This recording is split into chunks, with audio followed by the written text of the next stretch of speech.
예수 그리스도께서는 높은 것을 버리시고 세상을 구원하시려 우리 가운데 임마누엘로 오신 줄로 믿습니다. 기도하고 말씀을 듣겠습니다. 하나님 감사합니다. 성령님 오시옵소서. 말씀하여 주시옵소서. 감동하여 주시옵소서. 살게 하여 주시옵소서. 예수님의 이름으로 기도하옵나이다. 아멘. 초대 교회의 교부 시대에 교회의 지도자 중에 이레니우스라고 하는 사람이 있습니다. 그 사람이 이런 말을 했습니다.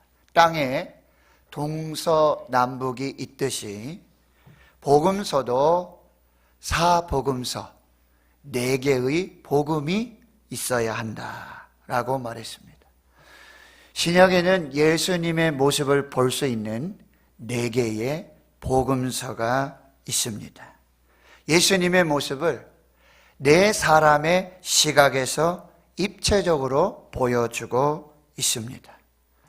비슷비슷해 보이지만 전혀 다른 예수의 모습을 볼 수 있습니다.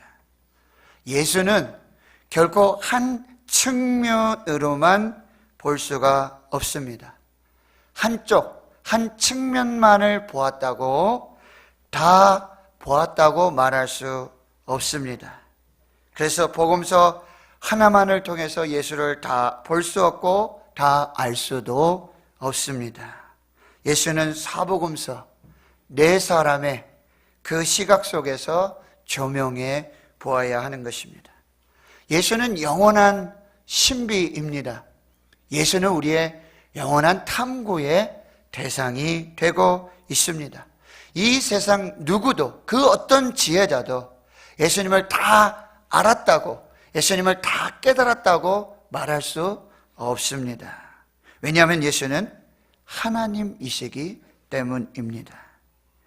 우리는 예수를 하나님께서 우리에게 보여주신 부분 정도만 알게 되는 것이고 우리의 믿음 정도밖에는 예수를 알 길이 없습니다. 그래서 예수를 만난 사람들마다 그 영원한 신비와 능력 앞에 무릎을 꿇게 되고 참으로 나의 주, 나의 하나님으로 고백하며 두 손을 들고 그 앞에 무릎을 꿇고 나오게 되는 것입니다. 예수는 죽어서 무덤에 갇혀있는 과거의 역사 속에 있는 인물도 아닙니다. 예수는 어제나 오늘이나 내일도 영원토록 동일하신 하나님이시기 때문입니다. 지금도 예수를 믿는 자의 마음속에서 살아계셔서 말씀하십니다. 수가성 우물가의 한 여인에게 주었던 영원히 목마르지 않는 샘물을 오늘도 우리에게 똑같이 나누어 주시고 영원히 배고프지 않는 영생의 떡을 주시는 분이시고 인생의 참 목적과 소망이 되어 주십니다. 성경 말씀대로 예수는 길과 진리, 생명 그 자체이십니다. 그래서 예수를 만나고 예수를 영접한 사람은 하나님의 아들이라 칭함을 받을 뿐만 아니라 죄의 용서를 받고 새로운 생명을 체험하고 그 안에 한 번도 경험해 보지 못했던 사랑의 능력, 용서의 능력, 부활의 능력, 세상의 어떤 기쁨으로도 맛볼 수 없는 그 은혜와 기쁨을 맛보게 되는 것입니다. 어떤 사람이 있었습니다. 내가 이제 하나님 좀 믿고 예수 좀 믿어봐야겠다. 그래서 성경을 펼쳤습니다. 구약 창세기 1장 1절을 읽었습니다. 태초에 하나님이 천지를 창조하시니라. 책을 덮었습니다. 누가 이런 말도 안 되는 헛된 거짓말을 여기에 써놨어? 이건 믿을 만한 책이 못 되는데? 덮어버렸습니다. 그래도 한번 믿기로 했는데 그럼 이제 신약을 한번 읽어봐야겠다. 마태복음을 열었습니다. 이름도 모릅니다. 성도 모릅니다. 알 수도 없는 사람들의 명단이 족보가 나오고 있습니다. 낳고 책을 덮었습니다. 나중에 다시 그가 하나님을 만나고 예수를 만나고 창세기 1장의 1절 말씀, 태초에 하나님이 천지를 창조하시니라, 이 말씀이 믿어지고, 마태복음에 이름도 성도 그리고 이유도 할 수 없는, 까닭도 할 수 없는 이 족보의 의미를 깨닫게 됐을 때 그런 눈물을 흘리며 다시 성경을 펼쳤다는 이야기가 있습니다. 오늘 마태복음 1장 예수 그리스도의 계보, 아브라함과 다윗의 자손 예수 그리스도의 계보, 이 족보를 통해서 우리에게 주시는 하나님의 메시지가 무엇인가? 첫째로, 예수 그리스도는 아브라함과 다윗의 자손입니다. 마태복음 1장 1절에 아브라함과 다윗의 자손 예수 그리스도의 계보라. 아브라함과 다윗의 자손이라는 의미는 무엇인가? 그것은 예수는 구약에서 약속된 메시아요, 이스라엘의 왕이요, 온 인류의 왕이 된다라는 의미입니다. 이것은 마태복음 1장과 2장 그리고 마태복음 28장까지 전체의 주제요, 관심이요, 우리에게 전해주고자 하는 핵심 메시지입니다.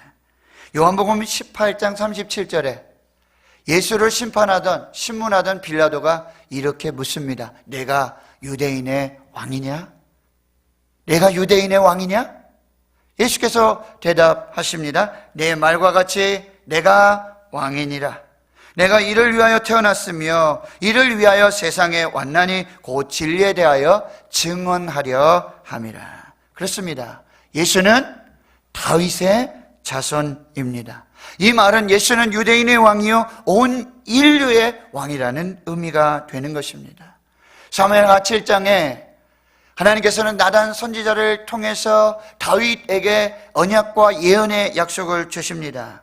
사무엘하 7장 12절 말씀, 내가 내 몸에서 날 내 씨를 내 뒤에 세워 그의 나라를 견고하게 하리라. 16절에 계속해서 말씀하십니다. 내 집과 내 나라가 내 앞에서 영원히 보존되고 내 왕위가 영원히 견고하리라. 다윗, 너를 통하여서 내 나라 그리고 너를 통해서 왕권이 내 자손에게 영원까지 그 왕권과 왕위가 계속될 것이다, 이렇게 말씀해 주십니다. 유대인의 관점에서 예수가 다윗의 자손으로 태어난다는 것은 매우 의미심장한 의미가 있습니다. 그것은 예수가 곧 다윗의 자손으로 오는 이스라엘의 왕이라는 의미입니다. 사도 바울도 이렇게 이야기하고 있어요. 로마서 1장 3절에 그의 아들에 관하여는 육신으로는 다윗의 혈통에서 나셨고, 디모데후서 2장 8절 내가 전한 복음대로 다윗의 씨로 죽은 자 가운데서 다시 살아나신 예수 그리스도를 기억하라. 예수 그리스도는 다윗의 씨다, 다윗의 자손이다. 계시록 22장 16절 예수님께서 직접 말씀하십니다. 나 예수는 교회를 위하여 내 사자를 보내어 이것들을 너희에게 증언하게 하였노라. 나는 다윗의 뿌리요 자손이다. 나는 다윗의 뿌리요 자손이다. 곧 광명한 새벽별이라. 예수께서 다윗의 자손이라는 의미는 예수는 결코 우연한 존재가 아니라는 사실입니다. 예수는 구약에서 하나님께서 선지자들에게 예언된 사람이고 메시아고 다윗의 자손으로 이스라엘의 왕으로 태어나게 되는 그 예수 그리스도가 메시아가 되고 왕이 되고 구원자가 된다라는 말씀이에요. 예수는 아브라함의 자손이라고 말하고 있습니다. 아브라함은 누구입니까? 믿음의 조상입니다. 하나님께서 특별한 은혜를 베풀어 주셔서 그를 선택해 주셨고 불러 주셨고 믿음의 길을 가게 해 주셨습니다. 언약을 주십니다. 모든 민족과 열방의 복의 근원이 될 것이다. 창세기 12장 2절 내가 너로 큰 민족을 이루고 내게 복을 주어 내 이름을 창대하게 하리니 너는 복이 될지라. 예수 그리스도는 아브라함의 자손으로 예수가 길과 진리와 생명 되시고 모든 믿는 자에게 복의 근원이 됨을 말씀해 주고 있는 것입니다. 아브라함과 다윗의 자손 예수 그리스도, 그것은 예수께서 언약의 자손, 약속의 자손이라는 의미예요. 하나님은 아브라함과 약속하셨고 다윗에게 언약을 세워주셨습니다. 하나님께서 일방적으로 세워주셨어요. 자격이나 조건이나 형편이나 상황을 보지 않으셨습니다. 이것은 무슨 의미입니까? 하나님은 절대적으로 아브라함과 다윗을 사랑하신다는 거예요. 하나님은 절대적으로 아브라함과 다윗에게 맺은 언약을 변하지 않으시겠다는 약속인 것입니다. 또한 아브라함과 다윗의 자손이라는 의미는 그들은 모두 죄인이었다라는 사실이에요. 아브라함도 죄인이었어요.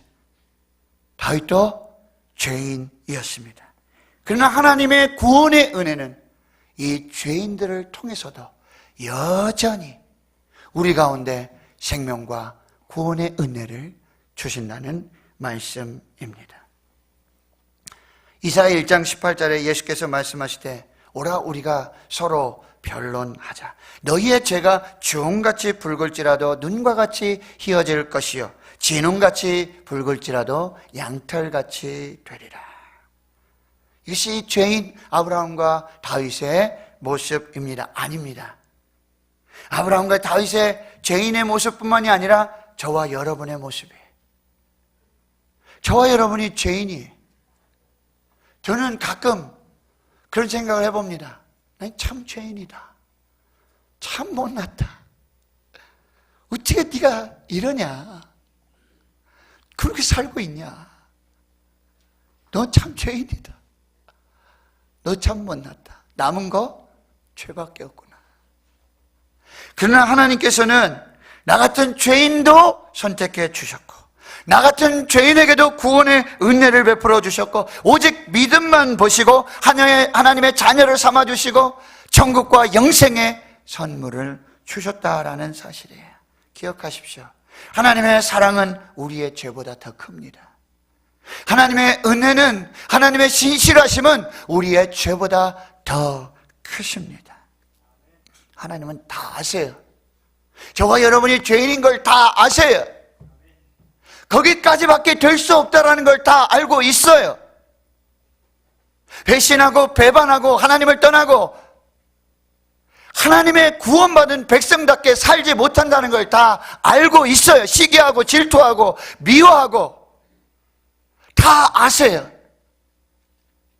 그럼에도 불구하고 죄인된 저와 여러분을 먼저 찾아와 주셨고 만나 주셨고 언약을 주셨고 구원의 은혜를 베풀어 주셨다는 거예요. 이것이 아브라함과 다윗의 자손 예수 그리스도의 족보의 비밀입니다. 오직 은혜예요. 오직 감사입니다. 우리는 오직 찬양할 수밖에 없다라고 하네요. 그럼 두 번째로 이 아브라함과 다윗의 자손 예수 그리스도의 족보를 조금 더 살펴보겠습니다.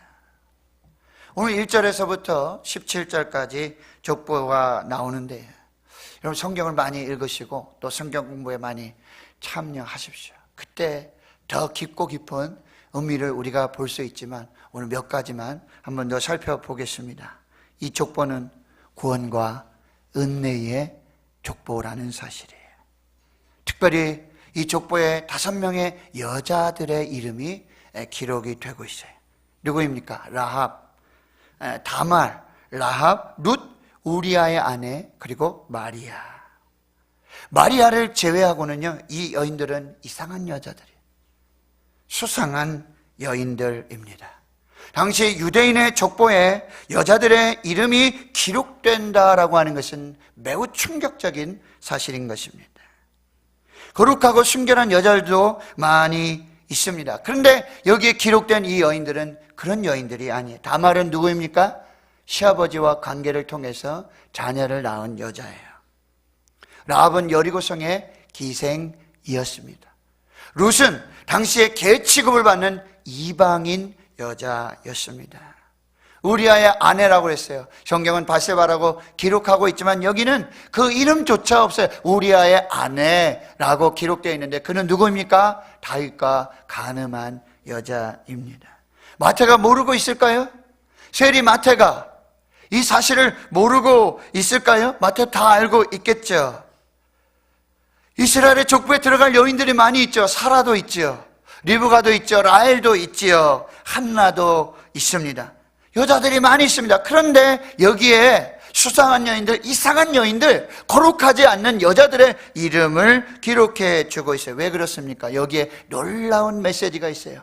여기에 하나님의 놀라운 섭리가 있다라는 사실이에요. 이 여자들은 모두 과거에 허물과 실수가 있었던 여자예요. 죄인이었습니다. 그러나 하나님 앞에서 하나님을 만나고 하나님께 다시 돌아와서 한결같이 변화받고 새로운 영적인 믿음의 삶을 살게 되었다라는 사실이에요.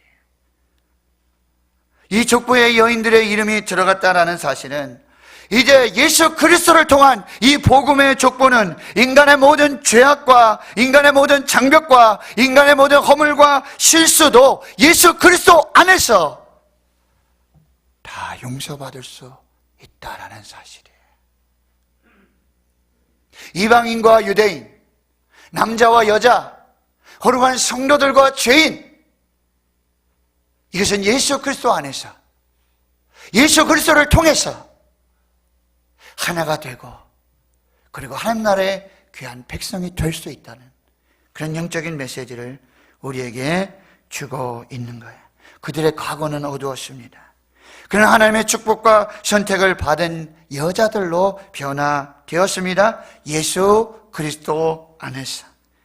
그들의 과거가 중요하지 않듯이 사랑하는 성도 여러분, 우리의 과거가 중요하지 않아요.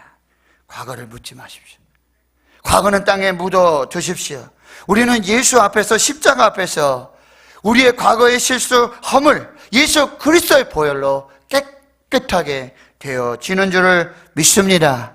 예수를 보십시오. 십자가를 붙잡으십시오. 우리 주 예수 그리스도의 보혈로 깨끗하게 될 줄로 믿습니다. 어떤 종류의 인간도 어떤 계급의 사람일지라도 예수 안에서, 복음 안에서, 그리스도 예수 안에서, 십자가 안에서 구원과 은혜의 축복의 백성이 되는 것입니다. 과거 때문에 괴로워하지 마십시오. 과거를 자꾸 들추어내지 마십시오. 예수 복음은, 십자가의 복음은 예수 안에서 변화돼, 그리스도 안에서 변화돼 구원과 은혜와 축복을 말하고 있다라는 사실이에요. 이 족보는 또 무슨 의미인가? 이 족보는 생명의 족보입니다. 마태가 기록한 족보에서 여러분 지금 계속해서 반복되고 있는 단어가 무엇입니까? 낳고, 낳고, 낳고. 혹시 헤아려 보셨어요? 관심 있는 분은 혹시 헤아려 보셨나요? 제가 한번 헤아려 봤어요. 40번이 반복되고 있습니다. 낳고, 낳고, 낳고, 낳고. 무려 40번을 반복하고 있습니다. 여러분, 반복은 뭐예요? 강조예요. 무심히 보지 마시고 그냥 흘려보내지 마십시오. 구약의 족보는 어떻게 돼 있어요? 죽고, 죽고, 죽고, 몇 세를 살고 죽었더라, 얼마를 살고 죽었더라, 900세를 살고 1000년 가까이 살고, 그렇지만 그 끝은 죽었어요. 구약의 족보는 죽음의 족보예요.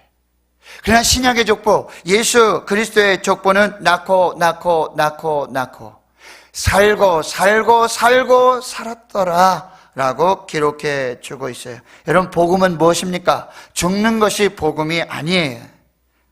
죽이는 것이 복음이 아니에요. 복음은 살리는 것이고, 복음은 사는 것이고, 복음은 생명이다 라고 말씀하고 있는 것입니다. 오늘 예수 그리스도를 믿고 다시 사실 수 있기를 축원합니다. 예수 안에서 다시 살아나는 생명의 역사가 있기를 축원합니다. 예수 안에서 eternal life, 영원한 영생이 시작됨을 믿으실 수 있기를 축원합니다. 나는 부활이요 생명이다. 나는 부활이요 생명이다. 무릇 죽어서 나를 믿는 자는 죽어도 살겠고, 살아서 나를 믿는 자는 영원히 죽지 아니니 이것을 내가 믿느냐? 나는 길이요 진리요 생명이다. 나는 생명이다. 예수는 생명, 복음은 생명입니다. 복음을 사는 사람은 생명을 귀하게 하게 합니다. 복음을 사는 사람은 생명을 살리는 사람입니다. 복음을 사는 사람은 사람을 살리고 생명을 살려서 이 하나님의 영생의 구원의 복음에 참여시키는 사람, 그 사람이 복음의 사람이 되는 거예요. 이 족보는 어떤 의미가 있는가? 이 족보는 예수가 모든 역사의 중심이라는 사실이에요. 모든 역사는 예수의 역사라는 사실이에요. 여러분, 역사라고 하는 영어 단어의 단어가 어떻게 됩니까? history. 맞습니다. history. 그거는 his, 그의 story, 이야기. 누구의 이야기입니까? 예수의 이야기가 역사입니다. 오늘 17절에 이 세계의 역사와 이스라엘의 역사, 이 하나님의 역사를 기가 막히게 우리에게 말씀해 주고 있는 것이죠. 17절을 보십시오. 아브라함부터 다윗까지 14대요. 다윗으로부터 바벨론에 사로잡혀까지 14대. 바벨론에서 사로잡혀간 후에 예수 그리스도까지 14대입니다. 아브라함과 다윗까지 14대는 왕권을 받은 약속의 역사고, 다윗과 바벨론으로 잡혀갈 때까지의 역사는 그 약속과 축복을 상실한 역사를 말해주고 있어요. 비극의 역사입니다. 그리고 바벨론으로 사로잡혀간 후부터 그리스도까지 14대. 그리스도의 출현으로 말미암아 다시 영광과 축복을 회복하게 되는 하나님의 은혜의 역사를 내포해 주고 있어요. 아브라함과 다윗, 그리고 바벨론, 그리스도로 이어지는 이스라엘의 역사와 아수르, 바벨론, 메데, 바사, 그리스, 로마로 이어지는 세계의 역사를 예수 그리스도 안에서 통합하고 예수 그리스도를 통해서 요약해서 우리에게 말씀해주고 있는 역사입니다. 이것은 무슨 의미라고요? 예수 그리스도께서 역사의 주인공이시다. 예수 그리스도께서 역사의 중심이다. 예수 그리스도께서 역사의 시작이요 역사의 마지막임을 말씀해 주고 있는 것입니다. 말씀을 정리합니다. 우리가 가장 시급하게 긴급하게 전해야 될 복음은 무엇입니까? 예수 그리스도이십니다. 예수를 다시 전해야 됩니다. 예수 그리스도를 다시 배워야 돼요. 성경을 다시 읽어야 돼요. 복음이신 예수 그리스도를 다시 복음 앞에 서야 하는 것입니다. 김중원 목사님을 아시죠? CCC 한국 대표 총재로 오랜 동안 대학생 선교회를 이끄셨던 김중건 목사님. 나의 소원이 있다면 주님을 참으로 사랑하는 것입니다. 내 의식이 없는 그 순간에도 우리 주님에 대한 사랑을 고백하고 싶습니다. 나의 마지막 유언은 예수님을 사랑하십시오. 예수는 내 힘이요 나의 기쁨이요 내 참 소망이 되십니다. 그 이름에 생명이 있습니다. 예수 그리스도가 내 삶의 이유입니다.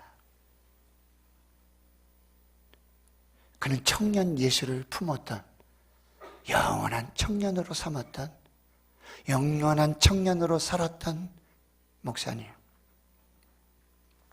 왜 그렇습니까? 청년 예수를 품었기 때문에. 예수 그리스도가 내 삶의 이유라고 말하고 있어요. CCC 대학생 선교회 여름 수련할 때마다 그는 수만 명이, 그리고 1974년에 엑스폴로 그 수만 명이 잠실 주경기장에 모이고 온 세계 민족과 열방의 모든 백성들이 모였을 때 그는 이렇게 이야기하기 시작합니다. 자, 여러분들에게 질문을 하겠습니다. 그러나 그 질문의 대답은 오직 예수 그리스도이십니다. 내가 여러분들에게 수십 가지 질문을 하게 될 것입니다. 근데 여러분 준비하십시오. 그 대답, 그 정답은 오직 예수 그리스도이십니다. 자, 오른손을 드십시오. 주먹을 불끈 치십시오. 그리고 제가 묻는 질문에 오직 예수 그리스도라고 대답하십시오. 소리를 높이십시오. 외치십시오. 선포하십시오. 그것이 정답입니다. 그리고 이렇게 질문하기 시작하십니다. 인류의 진정한 소망은 누구입니까? 예수 그리스도. 누가 이 민족을 살릴 수 있습니까? 예수 그리스도. 누가 죄의 문제를 해결할 수 있습니까? 예수 그리스도. 누가 영생을 주십니까? 예수 그리스도. 누가 내 인생의 주인이십니까? 예수 그리스도. 누가 이 죄에서 나를 구원해 주시겠습니까? 예수 그리스도. 누가 영생의 주인이십니까? 예수 그리스도. 누가 교회의 주인이십니까? 예수 그리스도. 누가 만왕의 왕이십니까? 예수 그리스도. 누가 만주의 주가 되십니까? 예수 그리스도. 누가 내 삶의 이유가 되십니까? 예수 그리스도. 누가 내 인생의 모든 문제의 해결자가 되십니까? 대답해 보십시오. 대답해 보십시오. 대답해 보십시오. 대답해 보십시오. 선포하십시오. 예수 그리스도밖에 없습니다. 제가 병에 걸려 죽고 나고 다시 살아서 하나님 앞에 설 때 목회하면서 계속해서 거르고 십자가를 통과하고 예수 그리스도를 통과할 때마다 저에게 남는 것은 예수 그리스도밖에 없어요. 오직 복음이에요. 예수가 답이에요. Jesus Christ is the answer. 예수 그리스도 is the answer. 예수가 유일한 답입니다. 교회의 유일한 답은 예수 그리스도인 줄 믿습니다. 우리 인생의 유일한 답은 예수 그리스도인 줄 믿습니다. 우리 가정의 유일한 답은 예수 그리스도인 줄 믿습니다. 우리 자녀의 유일한 답은 예수 그리스도가 되는 줄 믿습니다. 예수 그리스도. 저와 여러분의 삶의 이유가 될 수 있기를 축원합니다.